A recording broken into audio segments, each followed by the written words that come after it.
So, and of course we know the Bhagavatam spells out very clearly that there are many different topics for hearing, and uses the example of birds of a feather flock together. And certain types of birds congregate in different places.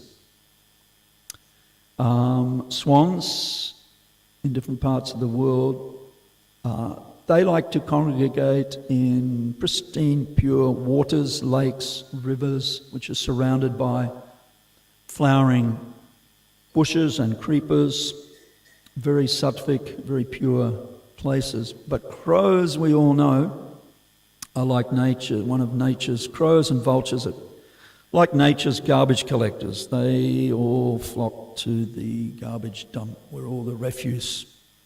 So all the very gross forms of literature, they're eagerly sought out by crow-like persons whose consciousness is not very developed. But Paramahamsas, they delight in the transcendental pastimes of Krishna and his devotees. So, and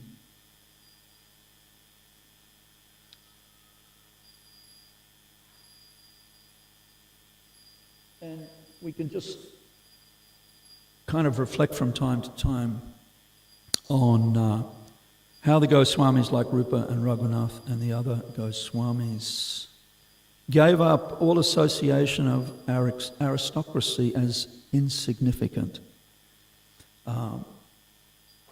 The band of 6 Goswamis, and Prabhupada refers to them as a band of 6 Goswamis, they all came from very exalted families.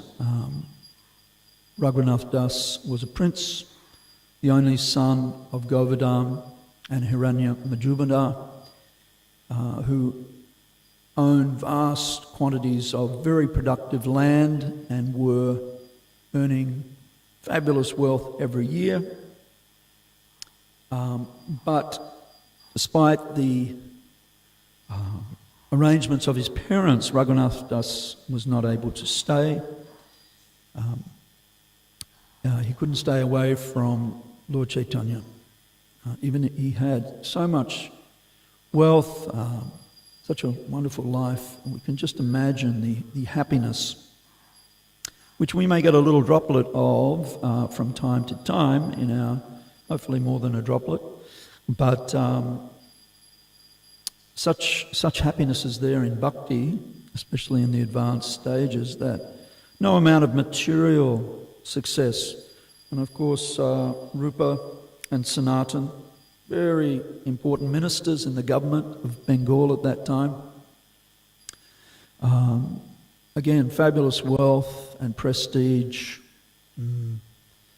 Vasishtha was sharing with me when he got back from his latest holy day in India, that he stood in the jail cell, Ramekeli, where Srila Sanatana Goswami was imprisoned for 17 months. It's a long time to be in jail. But that history is still there. Nawab Hussain Shah was not happy. Rupa had somehow or other managed to escape, but Sanatana Goswami was imprisoned there. And these were young men. Rupa and Sanatan, they were still in their late 20s, biographers, when they gave up everything, even their big, powerful positions, to assist Mahaprabhu in his mission. So, of course, that takes incredible determination, as we see in the life of Srila Prabhupada. Again, Banu Maharaj shared with us one time, as we all know, Banu Maharaj is a very competent astrologer.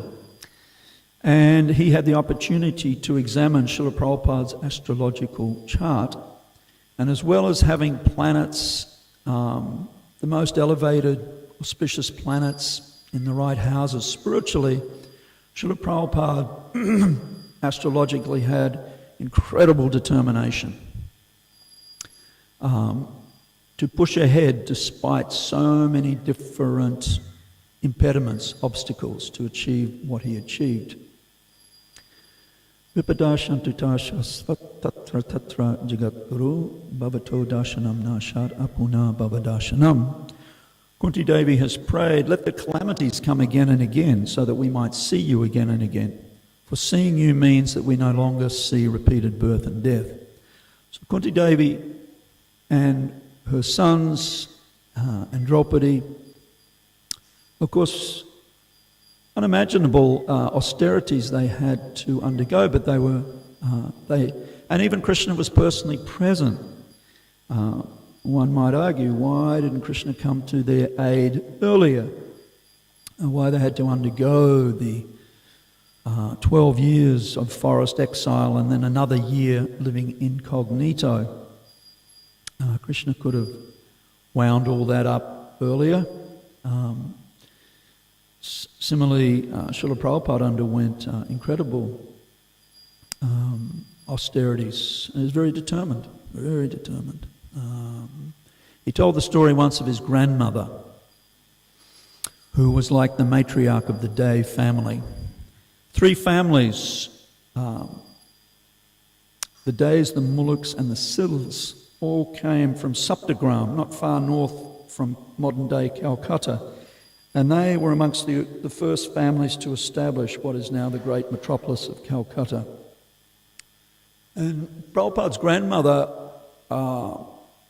would always be included whenever younger members of the family were getting married. And she would interview. She was not highly educated by academic standpoint, but she was a very cultured lady and extremely wise, knowledgeable. And Prabhupada told the story once of one of the young ladies in the family of getting married, and so a number of young men were interviewed. And one young man was 20 years of age, came from a very good family, very respectable family, very wealthy. So grandmother was asking him a number of questions, and one of the questions was, do you know how to ride a bicycle? And the young man said, no, I've never learnt to ride a bicycle. And immediately grandmother dismissed in her mind, asked a few more polite questions, and she told the family, that man has no drive. He has no ambition. He won't make a very good husband for this girl.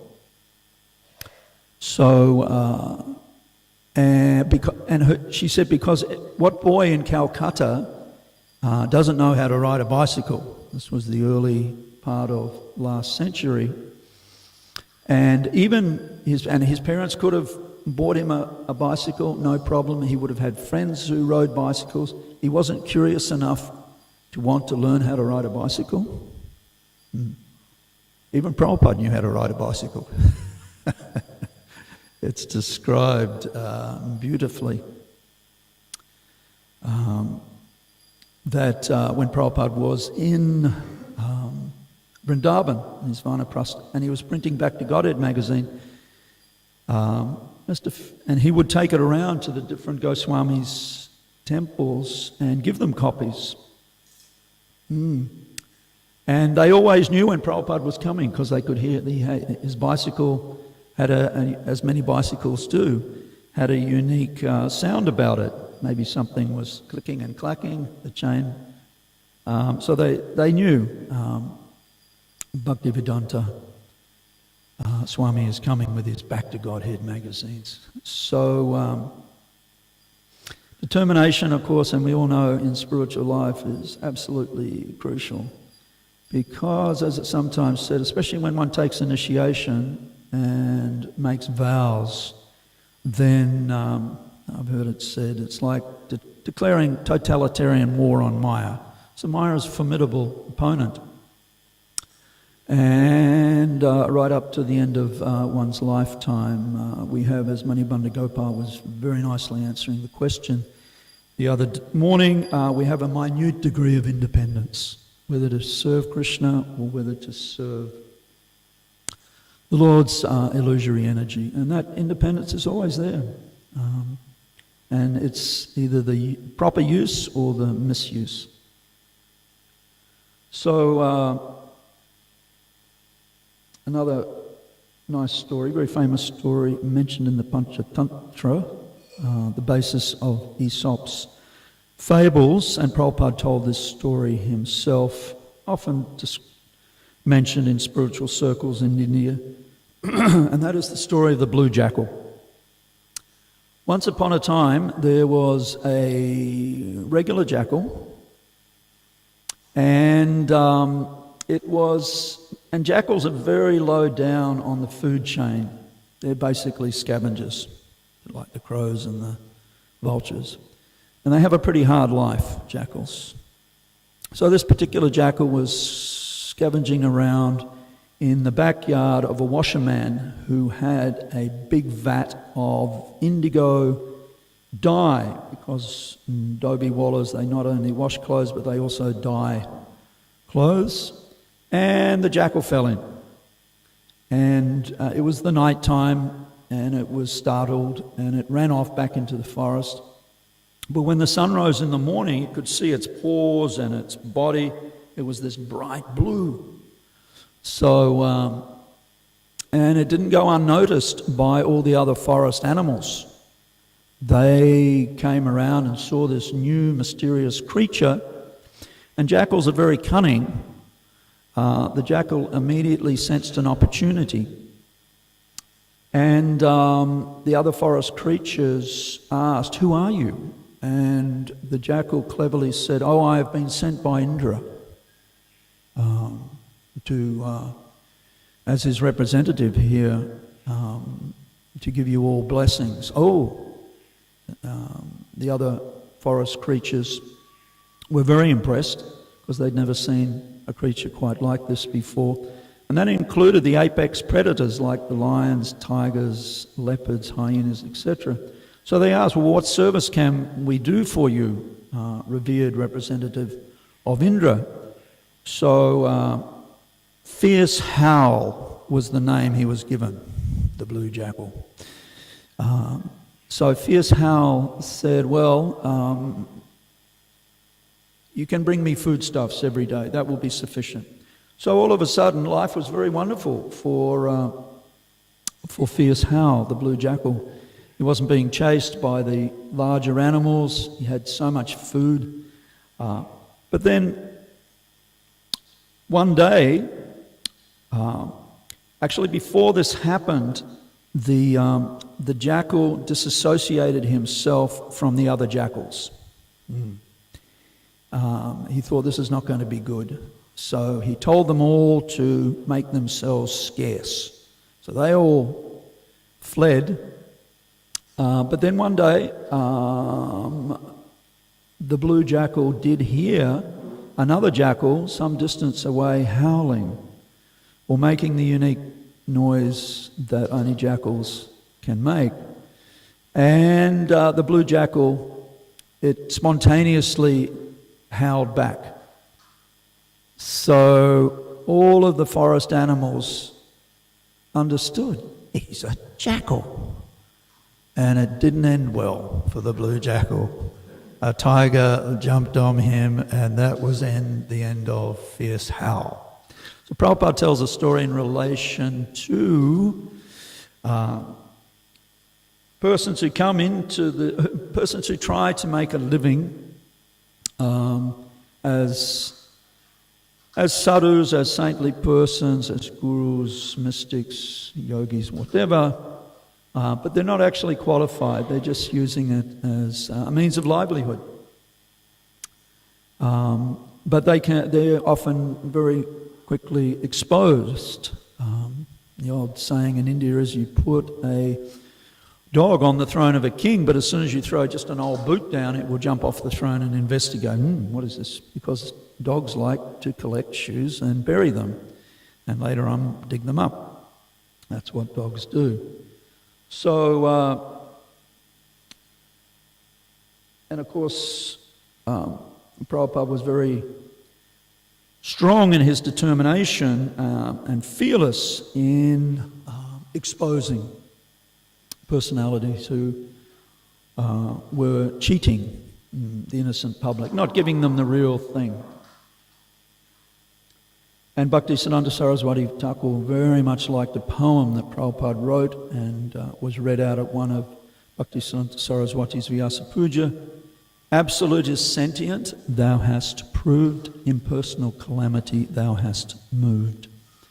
Bhaktisiddhanta Saraswati Thakur very much liked that and told his editorial disciples, producing so many different literatures, that whatever he writes, print it. And Prabhupada became affectionately known after that time as Kavi, meaning poet. And of course, just this past week, I think from the 14th to the 17th, wonderful 60th anniversary celebrations of Prabhupada arriving in Boston, and then on the 17th sailing on to New York City. Again, fearless. So wonderful, wonderful 60th anniversary celebrations we can meditate on.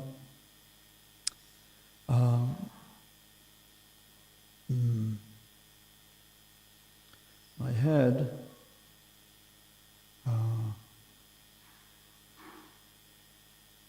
oh yes, and in regard to the blue jackal, Banu Maharaj again told us on one of his recent visits how in Chennai there was one fellow masquerading as Kalki avatar not too long ago.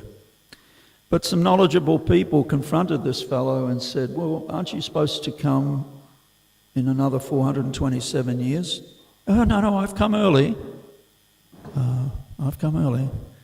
So, of course, knowledgeable people don't accept that because... And there are only limited numbers of Krishna's incarnations, and they're very specifically mentioned in the Srimad Bhagavatam. When they will appear, even the names of their parents are often given. And the places where they will appear and what they will teach, just as we're starting now the teachings of Lord Kapila Dev. Very specific. I might stop here. Everyone, any questions, comments, or corrections this morning? I don't know if the mic is up and about. Somebody want to grab the microphone for Ram Prashad, please?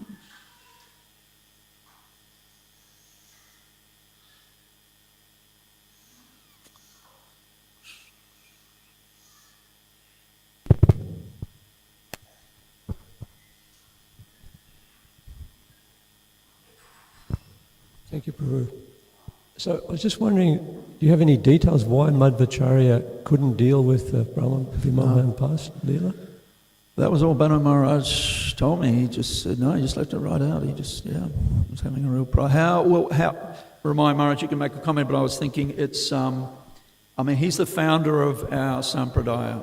And the fact that the founder of the Sampradaya becomes bewildered, even its completely spiritual bewilderment, he's subservient to Krishna. He's one of Krishna's first and foremost guna avatars, sons, but he couldn't, he just couldn't, yeah. Ramai Maharaj, you want to make...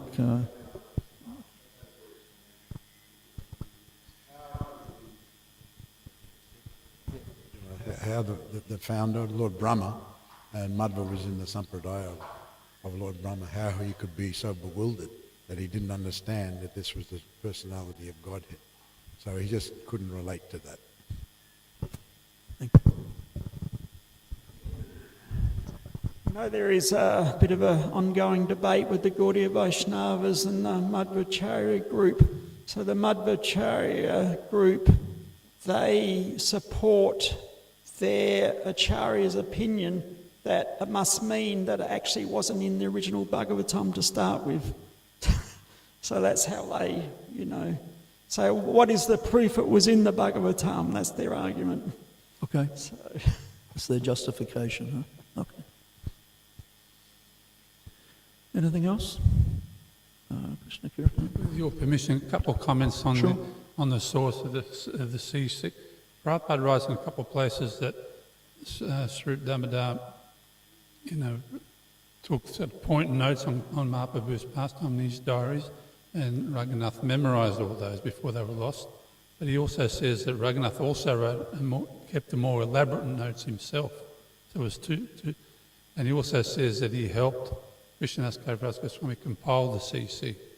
So that's in his purports. Just a few little points on that. Okay, no, I didn't know that. That's very interesting. Okay, fantastic. Anything else? All right, thank you very much. Jai Sri Chaitanya Charitamrita ki jai, Srila Prabhupada ki jai.